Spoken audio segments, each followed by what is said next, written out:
The glass hit the floor before anyone moved. Whiskey spread across old wood like a slow, dark stain. The man on the bar stool didn't flinch. He just reached down with trembling fingers, feeling for something that was already gone. His cloudy eyes stared at nothing. His lips pressed together. And then, silence. That was the joke. Every single night at the Crimson Lantern, that was how the entertainment started. There he goes again. The bartender, a broad-shouldered man named Dishon Pickford, didn't even look up from the glass he was polishing. He said it the way people talk about weather. Bored. Expected. Like the man on the stool was a broken clock that everyone had stopped trying to fix. A woman near the jukebox laughed first. Then a man in a booth joined in. Then the whole left side of the bar rippled with it, that low, cruel chuckle that people mistake for harmless when it never is. His name was Ravian Solmere. 50 years old. Blind in both eyes. Grey at his temples and at the edges of his jaw. He wore the same white shirt every visit, slightly wrinkled at the collar, and he always sat at the same stool, the last one on the right, where the counter had a crack in it shaped like a river. He had been coming here for 30 years. People thought they knew why. They didn't. Ghost Omega. That was Dishon's name for him. He'd said it once as a joke 3 years back and it stuck the way bad names always stick. Now even the new regulars used it. New people would come in, see Ravian sitting motionless with his cloudy eyes and his untouched second drink, and someone would lean over and whisper, "That's the Ghost Omega. Been haunting this stool longer than the bar's been open." They laughed every time. People think cruelty is loud. But the most common cruelty is laughter. The kind that happens in a room full of people who all agree, without ever saying it, that this one person doesn't deserve the same dignity as everyone else. Laughter like that doesn't need anger behind it. It just needs agreement. And the Crimson Lantern agreed every single night. Ravian said nothing. He never did. He simply replaced the fallen glass with a steadier grip on the one still standing, and he listened. His ears moved past the laughter. Past the bad jazz on the old speaker in the corner. Past the rain hammering the windows hard enough to rattle them. He listened the way a man listens when sight is gone, deep, careful, tuned to frequencies other people don't notice. Hi viewers, have you ever been in a room full of people and felt completely invisible, like no one actually saw you? Tell me in the comments, has someone ever underestimated you so badly they later regretted it? Outside, the rain was getting worse. October in Brooklyn didn't ask permission. The neon sign above the bar door buzzed orange and red through the window glass, and the reflections pooled on the wet sidewalk like melted fire. Ravian's fingers found the counter's crack. He pressed his thumb into it. 30 years, he whispered to himself. Not loud enough for anyone to hear. And I still hear the fire. Dishon set a new glass in front of him without being asked. That part wasn't kindness, it was routine. The bar made money off Ravian Solmere whether they respected him or not. He paid. He Saturday. He left. Same every night. Nobody asked why he always came back. Nobody cared enough to wonder. Then the door opened. The rain got louder for exactly 3 seconds, the time it took for 3 figures to step inside and let the door swing shut behind them. The music didn't stop. But conversation did. One booth at a time.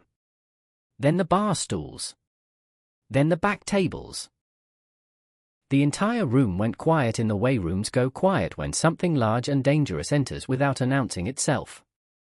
The kind of quiet that happens before instinct kicks in and every person in the space realizes, at the same moment, that they are no longer the most important thing in the room. 3 men. Identical. Dark coats. Still damp from the rain. Faces carved from the same mold, sharp jaw, heavy brow, eyes that moved through the room like they were recording everything for later. Someone near the jukebox whispered it first. The Vantrell Kings? The name spread like a current through still water. Kaelric. Vila. Tyrix. Triplet alpha kings who controlled more of New York's underground than anyone seated in that bar would ever want to admit. They stood in the doorway and scanned the room.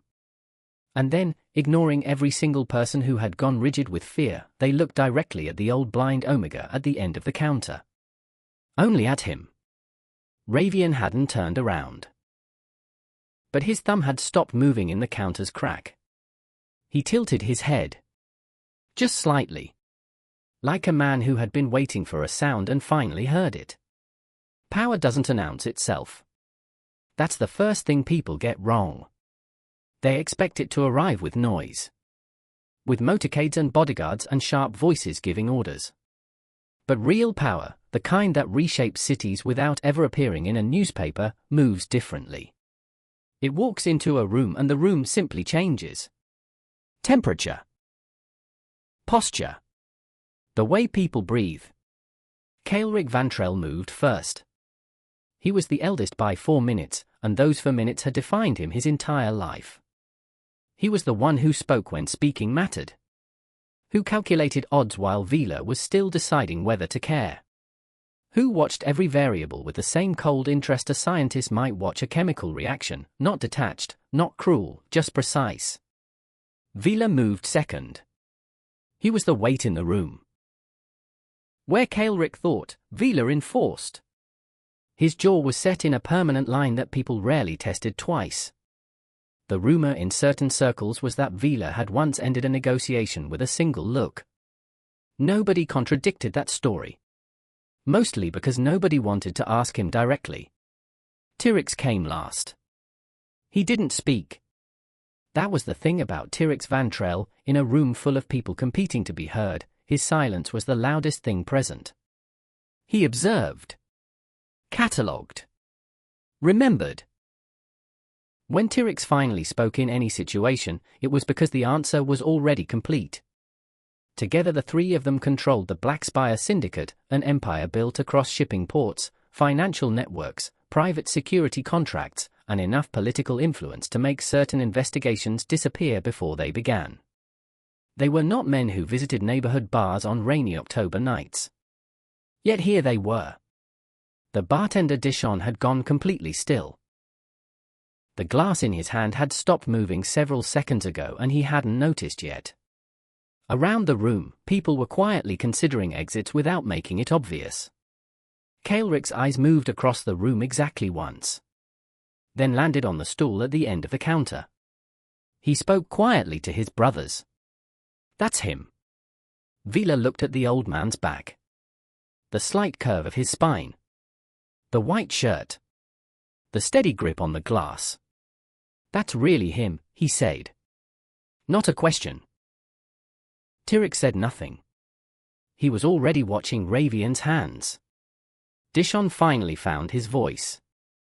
He moved fast, stepping to the end of the bar, lowering himself slightly like a man trying to make his body language as non-threatening as possible.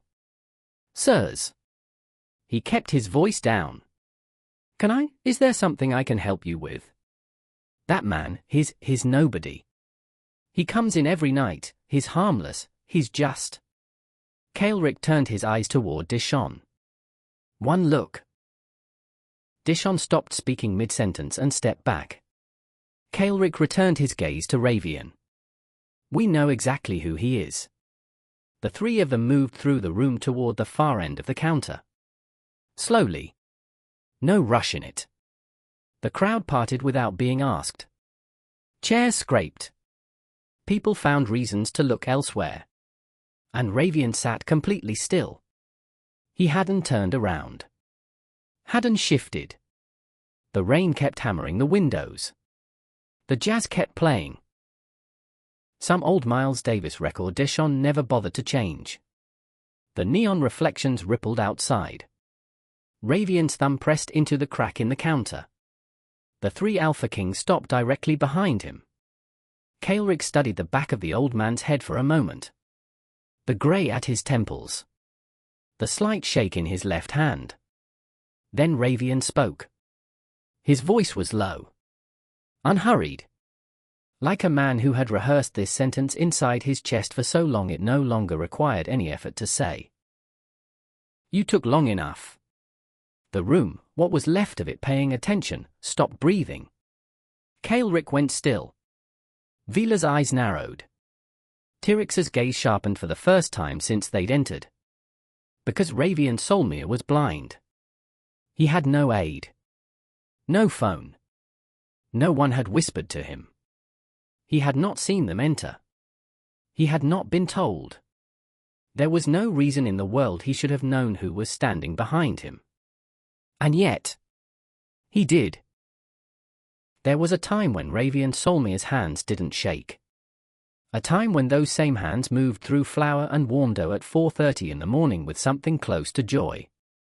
The Solmir bakery opened every day at 6 sharp, and the smell of cinnamon bread and brown sugar butter reached the street before the sign was ever turned over. Neighbors set their internal clocks by it. People who lived 3 blocks away claimed they woke up to it. That bakery was not a business. It was a life. Ravian had built it in a narrow brick building on a quiet Brooklyn street, the kind of street that hasn't been photographed for a magazine but that every person who ever lived on it remembers with a specific ache of something lost. 2 floors. A hand-painted sign. Window boxes that Ravian's partner insisted on filling with whatever was in season. His partner's name was Karen Vale. An alpha by designation but gentle by everything else.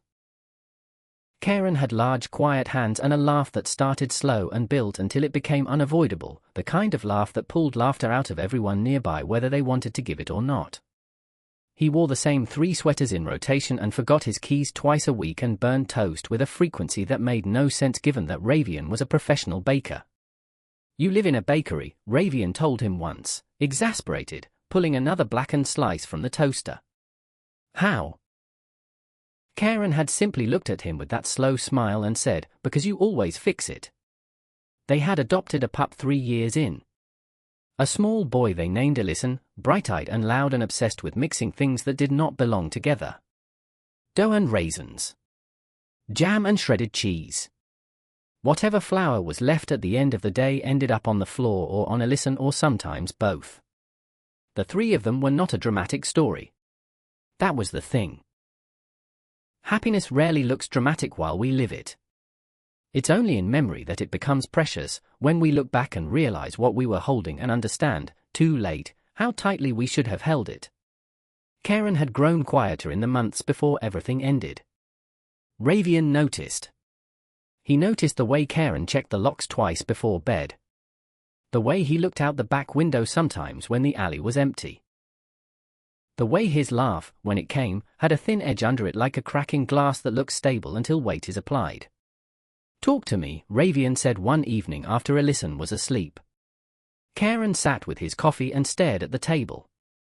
There's something happening in the city, he said carefully. I don't know all of it. But it's close to us, Ravian. I think it's getting close to us. Ravian had reached across the table and taken Karen's hand. We're a bakery, he said. We're no one to those people. Karen had looked at him then. And the look on his face, Ravian had carried it in his memory for 30 years. A look that said, I love you and I hope you're right and I am terrified that you are wrong. He didn't argue. He simply squeezed Ravian's hand. And said nothing more. 6 weeks later, Ravian drove to the wholesale supply house on the other side of the city. A routine run. 3 hours out, 3 hours back. He did it the first Tuesday of every month. Karen knew. Ellison had been home with a cold that week, so Karen stayed. Ravian was 40 minutes from home when his phone rang the first time. He didn't answer. He was merging onto the highway. It rang again. He reached for it. Saw Karen's name. Told himself he'd call back once he was off the bridge. He didn't call back. He was almost home when he saw the smoke. From 3 blocks away, it looked like a building problem. A small fire.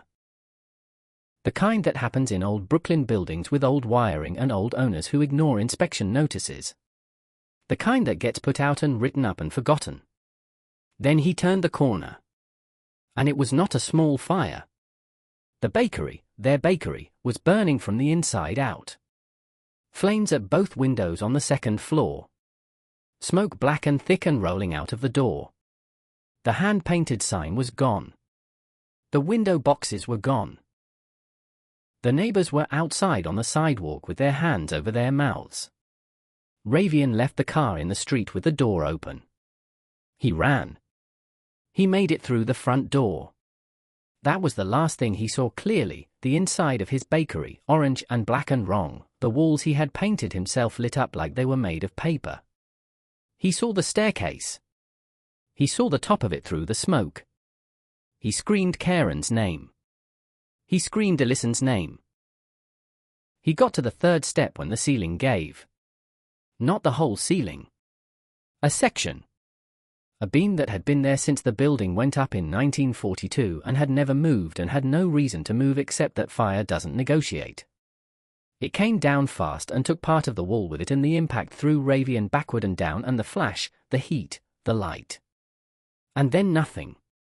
He woke up in a hospital room 41 hours later.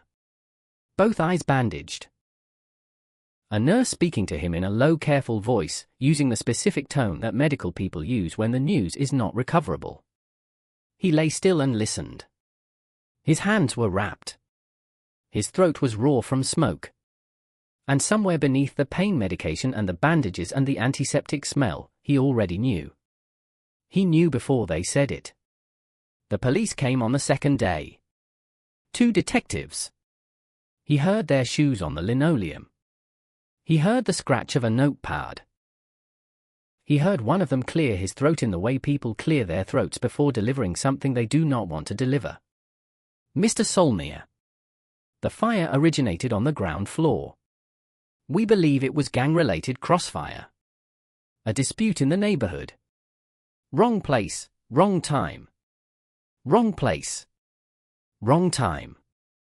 30 years later, those words still sat in Ravian's chest like broken glass, never sharp enough to kill him, never dull enough to ignore. He said nothing to the detectives. Because even through the grief, even through the medication, even flat on his back with both eyes gone and everything burned, Ravian Solmia had heard something that the detectives apparently had not. Voices. In the moment before the beam fell, in the chaos and the heat, there had been voices inside his burning building that did not belong to Karen. That did not belong to Allison. Male voices. Low and instructional. The kind of voices that speak with purpose during disorder. He heard them for less than 4 seconds. But he did not forget them. He had never forgotten them. A hospital social worker brought him a box 2 weeks after the fire. Items recovered from the building before the structure was condemned. Most of it was ash. Some of it was barely recognizable. At the bottom of the box was a burned flip phone. Karen's. The casing was warped on one side. The screen was cracked. But somehow, the way impossible things sometimes survive. It still held a charge when Ravian pressed the button. He felt the phone's shape in his hands for a long time before he did anything with it. Eventually, a hospital volunteer helped him access the voicemail. 6 messages from that night. He listened to the first 5. The 6th one, Karen's voice changed in the first 3 seconds, and Ravian stopped the playback. He couldn't finish it. Not that day. Not for months. Not for years.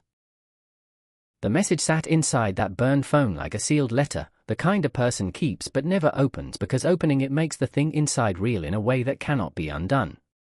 Sometimes grief isn't loud. Sometimes it is simply the amount of courage required to press play. Ravian carried that phone with him to the Crimson Lantern every single night for 30 years. It sat in his left coat pocket. He never took it out at the bar. He never showed it to anyone. He simply kept it close, the way people keep objects that still hold the shape of someone they loved. The last voicemail. It began with Karen's voice, tighter than Ravian had ever heard it. Not the slow building laugh. Not the patient quiet of a man at his own kitchen table. This was a voice at its edge. Ravian, if you hear this, someone betrayed us. I found something, I found documents, I don't know who to trust, I need you to. A sound in the background. Footsteps. Fast. A door. Karen's voice dropped to almost nothing. Don't come home tonight. Go somewhere safe. I love. A single gunshot. Then silence. Then the mechanical voice of the voicemail system. The message ended. 3 months before the night at the Crimson Lantern, a locked storage unit in Red Hook, Brooklyn, was opened for the first time in 11 years. Inside, filing cabinets. Ledgers. A laptop wrapped in plastic. Photographs. And a handwritten list of names and addresses on yellow legal paper, folded into the back of a leather organizer that had someone else's initials stamped in gold on the cover. The storage unit had belonged to a mid-level accountant who died of a cardiac event in 2013. Nobody claimed his belongings. The unit sat paid through an automatic draft account for a decade until the account closed and the facility sent a notice. The contents were scheduled for auction. A member of the Black Spire Syndicate's financial intelligence team bought the entire contents for $400. What they found inside rewrote a chapter of the organization's history that the Triplet Kings had never been allowed to read. Kael'ric went through the documents first. Then Vila. Then Tyrix laid everything out on a table and didn't move from it for 6 hours. The story inside those files was not complicated. It was simple in the way that corruption is always simple when you finally see it stripped of its cover, a clean line of decisions made by specific people for specific reasons with specific consequences. 30 years ago, Black Spire's predecessor organization was at war with a rival group working the Brooklyn waterfront. One of the rival group's accountants, a man who had been quietly gathering evidence, was supposed to be removed before he could move that evidence to law enforcement. Someone inside the organization obtained his address. The address was wrong. Whether it was wrong by error or by intent was the question the triplets had been turning over since the files surfaced. The building that burned was not the accountant's building. It was the Solmere bakery. The accountant had moved 2 months earlier. He'd filed a change of address with exactly one organization, a private financial monitoring firm that the Black Spire predecessor controlled as a shell company. The new address was in the files. Clear. Updated. Dated. Someone had chosen to use the old address anyway. That was not error. That was a decision. And the decision meant that Karen Vale and a small child named Alyson Solmere had died inside a fire intended for a building they had no connection to. There was no acknowledgement of this in the organization's records. No correction. No consequence. The attack was logged as target neutralized in an internal file, and no one had ever re-examined it because the operation was considered closed. Tyrix was the one who found the surviving witness notation. It appeared in a separate file, a follow-up report, handwritten, that assessed whether any complications remained from the Brooklyn operation. One line, near the bottom of the page. One survivor, Omega male, blinded in structural collapse. No threat assessment. Disregarded. Disregarded. The word sat in Kael'ric's chest in a way he did not examine out loud. They found Ravian's name 3 files later. Cross-referenced with the property records for the bakery. His legal name. His documented address at the time. His medical records from the hospital admission. Then they tracked where he was now. Not difficult. The same neighborhood. The same street, essentially. The Crimson Lantern bar, for blocks from where the bakery had stood. Every night, without exception. The 3 of them drove to Brooklyn on a rainy Tuesday in October. They did not call ahead. They did not send anyone. They came themselves. Which was the kind of thing that told the people around them exactly how serious this was, even if those people didn't understand why. The bar was exactly as unremarkable as every photograph they'd seen of it. They pushed the door open and the room shifted the moment they stepped inside. They had known it would. What they had not expected. What none of the files, the photographs, or the intelligence reports had prepared them for. Was the old man at the end of the counter lifting his head before any of them spoke? Before any of them moved toward him? Ravian Solmir turned his face in their direction the way a person turns toward a sound that means something. Not random. Calibrated. Like a man who had been listening for a very specific set of footsteps for a very long time. And then he said it. You took long enough. Kaelric stood at the edge of the counter and looked at him carefully. Mr. Solmir, he said. Do you remember the voices from the night of the fire? Ravian's hand tightened slightly around his glass. I remember everything. The bar had gone quiet around them. Chairs shifted. Eyes moved to exits. Ravian turned his face toward the room. Not toward the triplets. Toward the room. His unseeing eyes moved slowly, not scanning, because they couldn't scan, but orienting. Pointing. His chin tilted toward the far corner of the bar. Near the back booth, almost hidden by shadow, a man in a grey jacket had been sitting quietly for the last 40 minutes. He was now very slowly trying to stand. Ravian's voice came out flat and clear and certain. That's one of them. The man in the grey jacket froze. And then the back door of the Crimson Lantern flew open as 3 of Blackspire's security team stepped through it. The man didn't make it 2 steps. Now, the question isn't whether Ravian was right. The question is, who sent that man to the same bar, on the same night, at the same hour the Vantrell Kings arrived? That was not coincidence. Someone knew the triplets were coming. And someone wanted to make sure Ravian Solmir never got the chance to speak. The man didn't fight. That was the first thing Vila noticed. Most people, when cornered, make noise. They bargain. They threaten. They reach for reasons. But the man in the grey jacket, the one Ravian's chin had pointed toward without hesitation, went limp the moment Blackspire's security closed around him. Like a person who had already decided, somewhere in the back of his mind, that tonight was the night it ended. His name was Drex Malrith. 63 years old. A former enforcer who had drifted between 5 different criminal organizations across 3 decades and managed to survive all of them through a skill set that had nothing to do with fighting. Drex survived by being useful. By doing what he was told.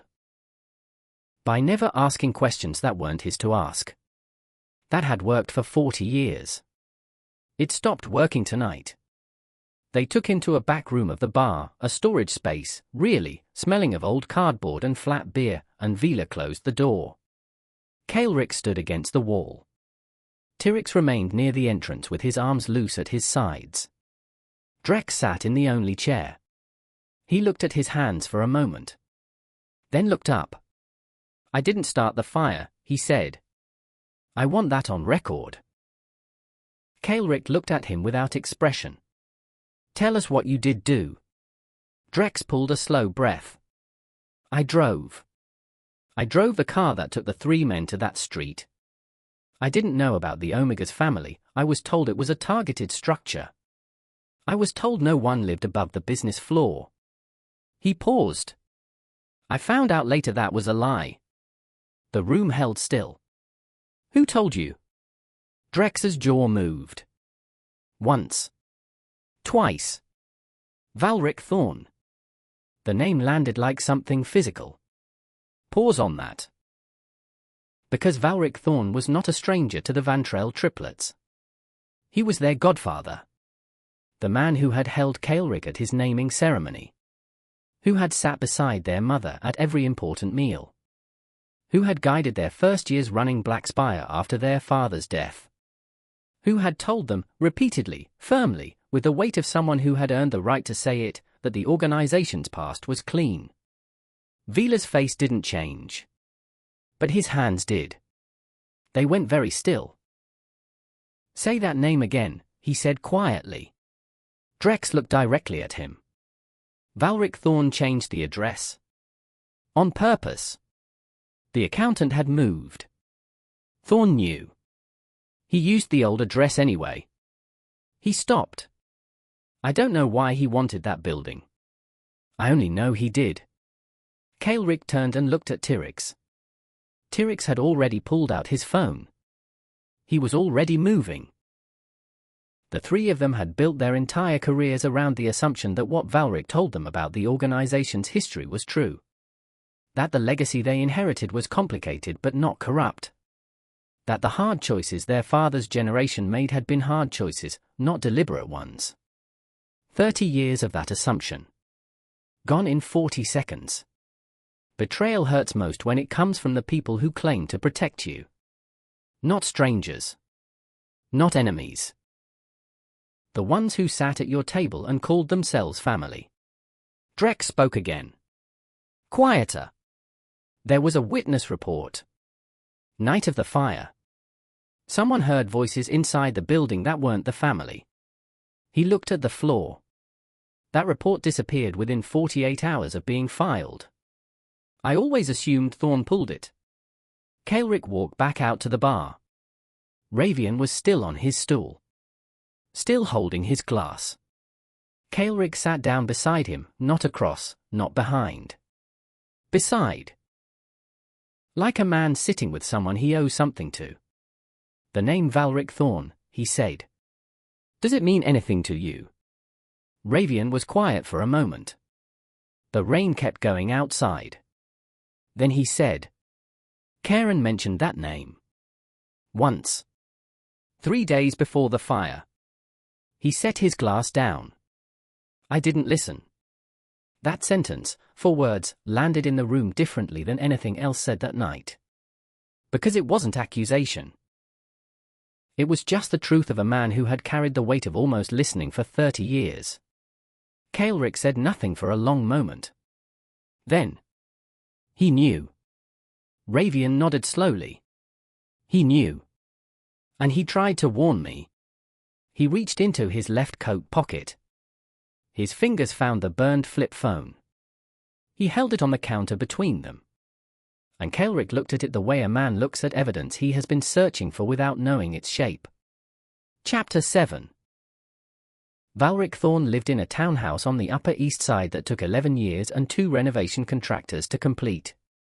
The kind of home designed to communicate permanence. Heavy stone facade.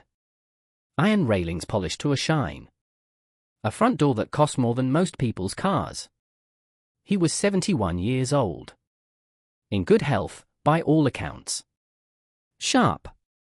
Still attended quarterly Blackspire board meetings with the energy of a man 20 years younger. Still sent handwritten notes when Kael'ric or his brothers did something he approved of, which happened less frequently in recent years but continued enough to feel like guidance. 3 hours after the conversation at the Crimson Lantern, a car pulled up outside his building. He was in his study when the call came through from his front security.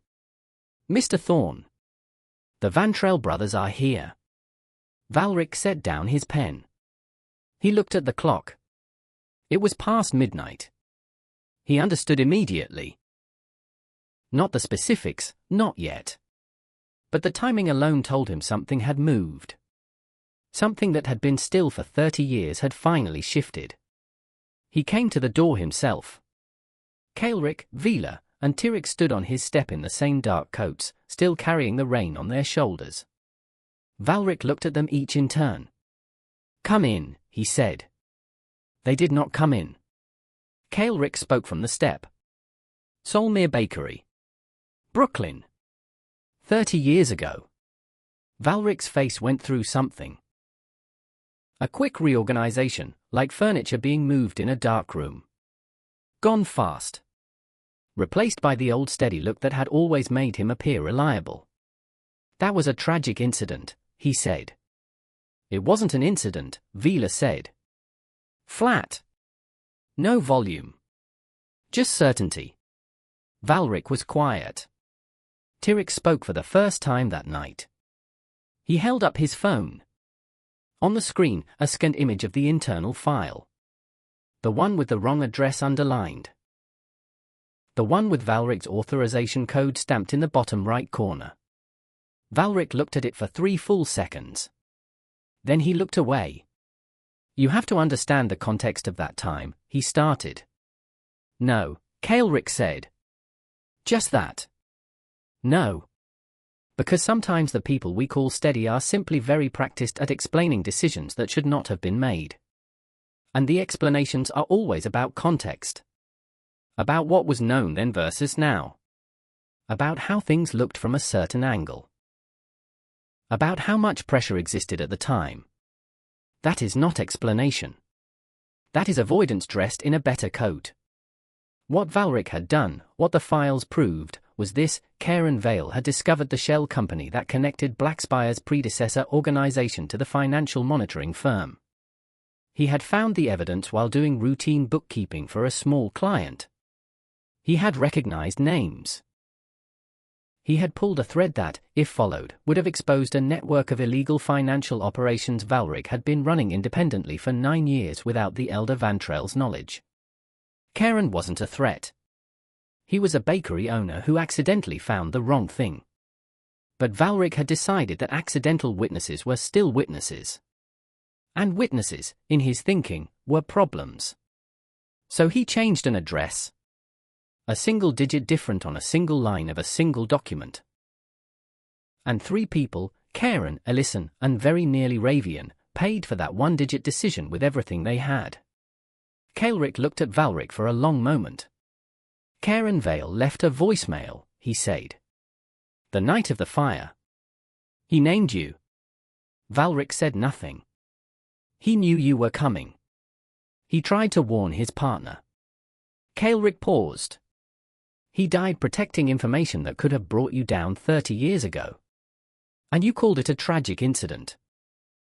The front step was quiet except for the rain. Valric looked older suddenly. Not repentant. Not broken.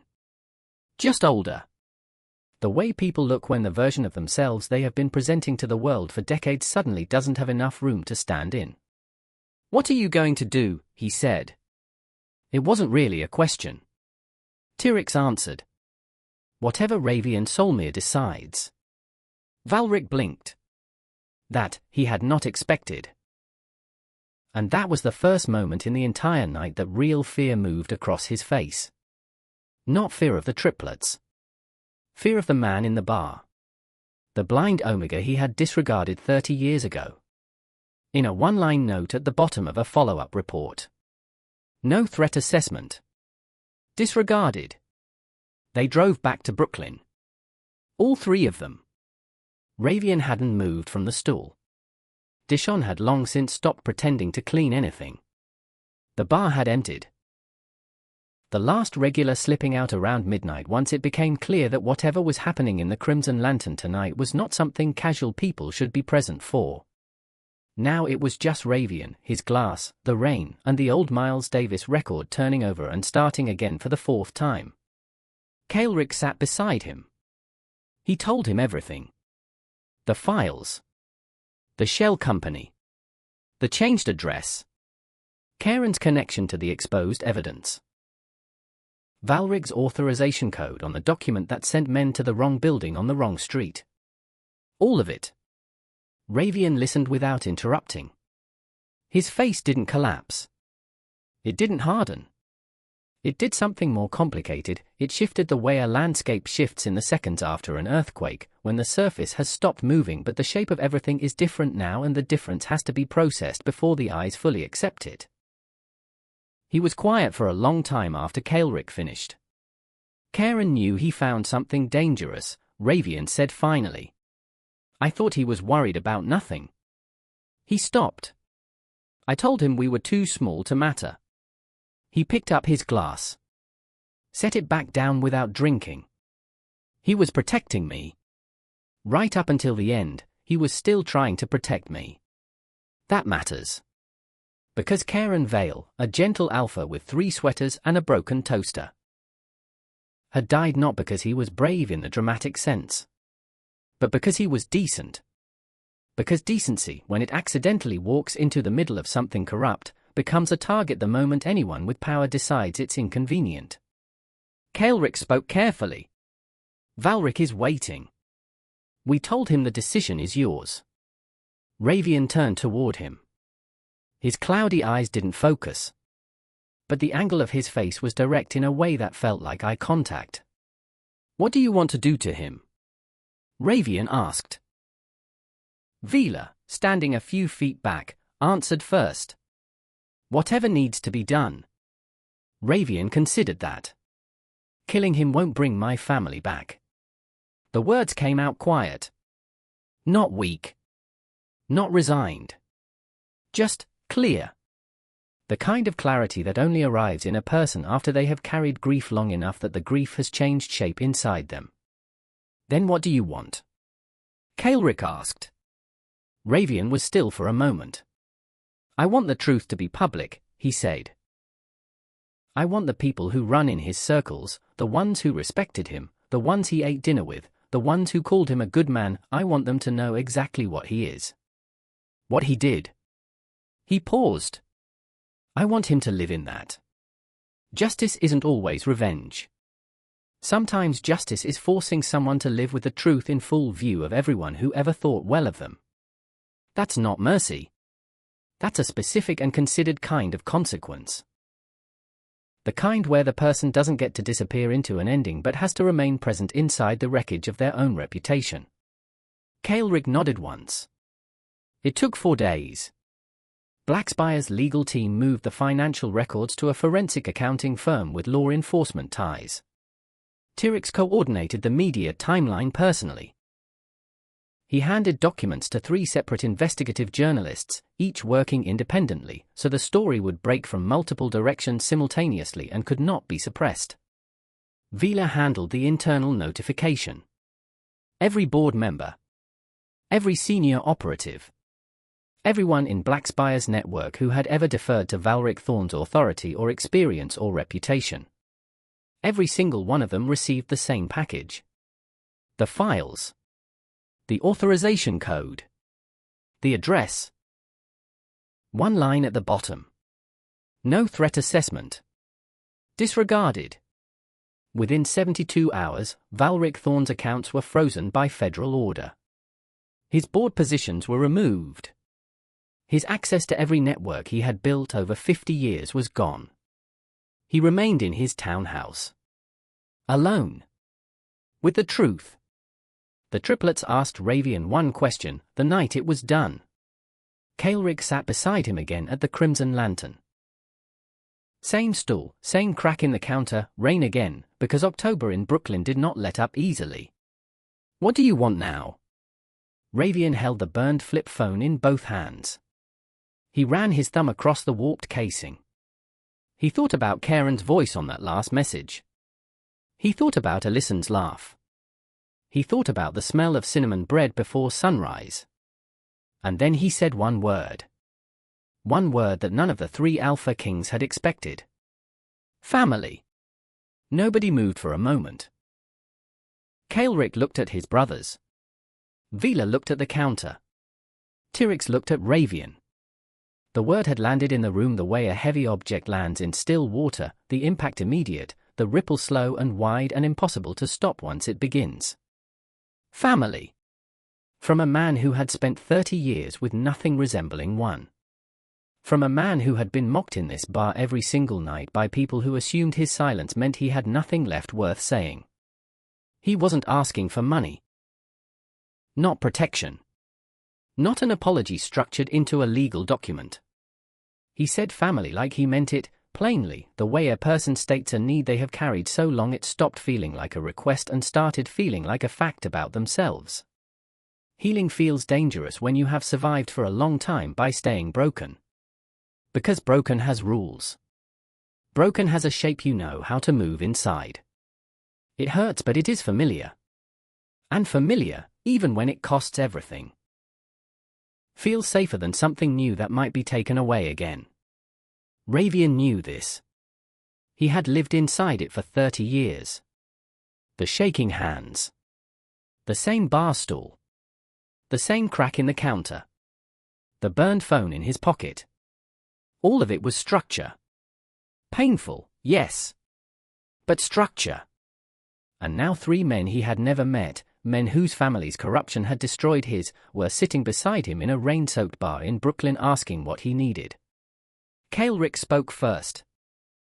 "When you say family," he said carefully, "tell me what that means to you." Ravian turned his face toward the sound of Kael'ric's voice. "It means someone who shows up," he said. "Not because they owe you. Not out of guilt. Because they chose to." Silence. "I'm not asking you to love me," Ravian continued. "I'm not asking you to pretend any of this is comfortable. I'm 50 years old. I'm blind. I've been eating dinner alone since before some of your employees were born." A breath. "But Karen deserved justice, and so did Ellison. You gave them that. Now I'm asking if there's room, somewhere in whatever your life is, for one old Omega who has run out of reasons to keep sitting alone." Kael'ric looked at Vila. Vila looked at Tyrix. Tyrix had not looked away from Ravian once. He spoke. "The day we found those files," he said, "I read the line about you. The follow-up report. One sentence." He paused. "It said you were no threat. Disregarded." His jaw tightened. "I've thought about that line every day since. What it meant that someone wrote it. What it said about how little your life was considered worth." Ravian said nothing. "You are not disregarded," Tyrix said. "Not by us. Not anymore." That was the longest speech anyone in the organization could remember Tyrix Van Trail making. It meant everything precisely because of that. Kael'ric reached into his coat. He placed a photograph on the counter beside Ravian's hand. Not new. Old. Edges worn. A small color photo, the kind taken with a disposable camera, of the front of a building on a Brooklyn street. A hand-painted sign above the door. Window boxes full of flowers. Ravian's fingers found the edge of the photograph. He ran his thumb across the surface. He knew it without seeing it. "Where did you get this?" he said. "The recovery file from the fire investigation," Kael'ric said. "The photograph was taken by an insurance assessor the week before. It was in the case records. We had it pulled." He paused. "We thought you should have it." Ravian held the photograph. His thumb moved across the surface slowly. The way it moved across the crack in the counter. The way it moved across the phone casing. Memorizing. Holding. The rain outside had finally started to slow. Miles Davis turned over again on the old speaker.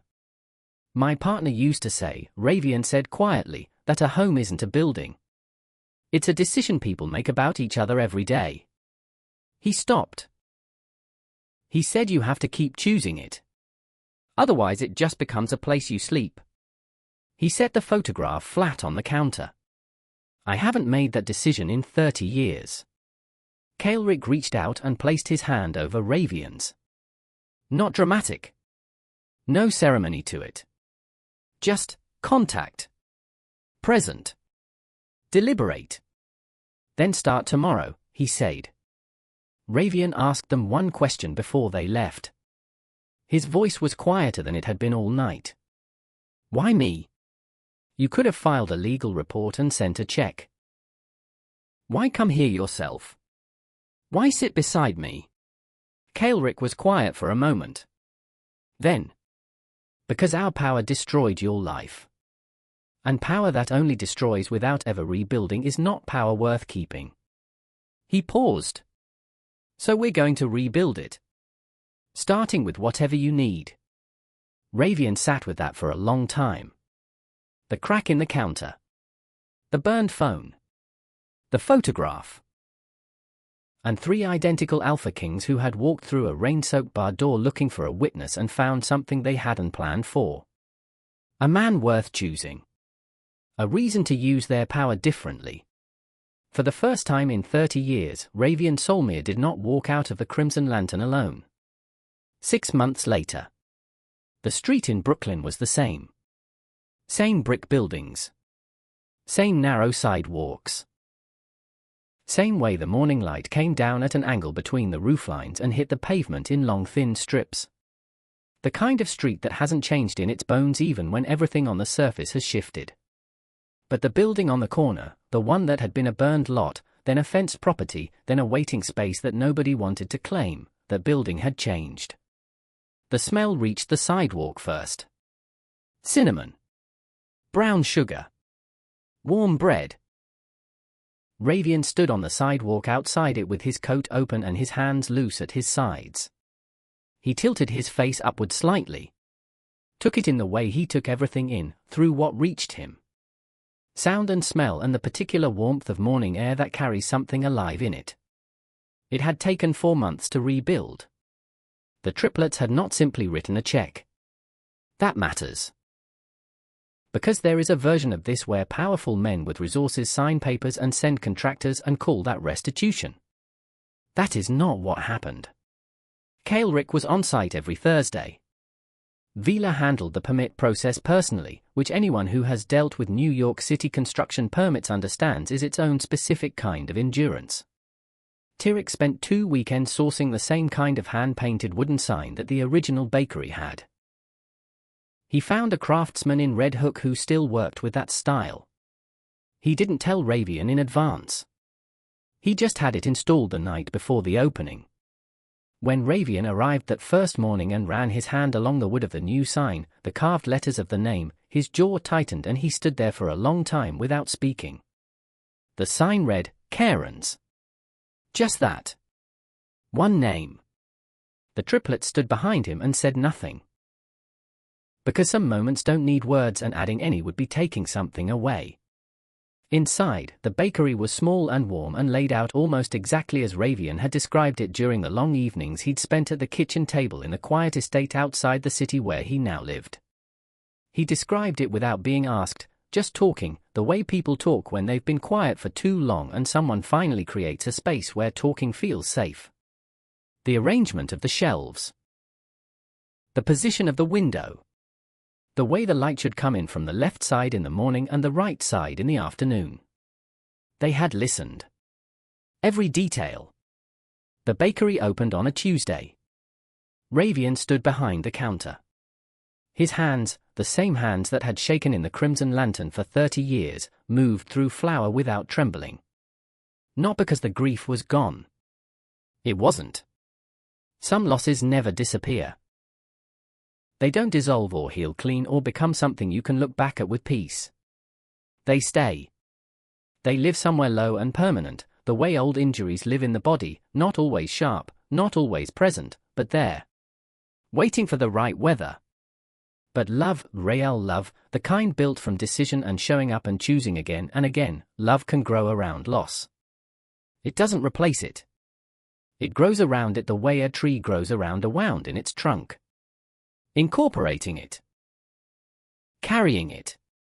Still moving upward. Ravian heard laughter that morning. From the back of the bakery where Kaelric had taken a phone call and apparently said something that made Vila laugh loud enough to be heard through the wall. Real laughter. Unplanned. The kind that happens in spaces where people are comfortable enough to be themselves. Ravian stopped what he was doing. He stood still. He listened to it. And something in his chest, something that had been wound tight for 30 years. Let go by a fraction. Not all the way. Just enough. He reached into his apron pocket and found the burned flip phone. He held it the way he always held it, both hands, thumb on the warped casing. And then he did something he had never done before. He set it on the shelf. Not thrown. Not discarded. Set. Carefully. Like placing a photograph in a frame. He left it there. And turned back to the counter. Back to the flour. Back to the work of a morning that smelled like cinnamon and bread and something Ravian hadn't felt in so long he'd almost forgotten it had a name. It was called Beginning. Later that afternoon, when the last customer had gone and the 3 kings were sitting at the single small table near the window with their terrible coffee and their long legs taking up too much space, Ravian said something quietly from behind the counter. I thought my life ended that night. Nobody responded immediately. The light was going amber and long through the left side window. But sometimes the unimaginable is just life beginning again. Kaelric looked at his brothers. Vila looked at the table. Tyrix looked at Ravian. And for a long moment in a small Brooklyn bakery named after a man who had loved deeply and tried to protect what mattered, the world was quiet in the best way. Not empty. Full. There is one thing left to say. The burned phone stayed on the shelf. Ravian never listened to Karen's last voicemail again. He didn't need to. Because Karen had said everything he needed to say in the words that mattered most, the ones not on the recording. The ones built into the bakery and the window boxes and the slow-building laugh and the warning given 3 days before everything ended. Those words were, "I love you enough to try." And 30 years later, in a rebuilt bakery on a Brooklyn street, with 3 alpha kings sitting in chairs too small for them and the smell of cinnamon coming off the oven, Ravian Solmir finally understood that the trying had not been wasted. It had been waiting for the right people to arrive and finish it. If this story moved something in you, if it stayed with you the way stories sometimes do when they say something true about grief and survival and the kind of love that doesn't quit, then subscribe to this channel and turn on your notifications. Every story here is built for the people who needed to hear it. Share it with someone who is still sitting quietly in a room where nobody sees them yet. Leave a comment below, tell us what part stayed with you longest. Your words might be exactly what someone else needed to read today. We'll see you in the next one.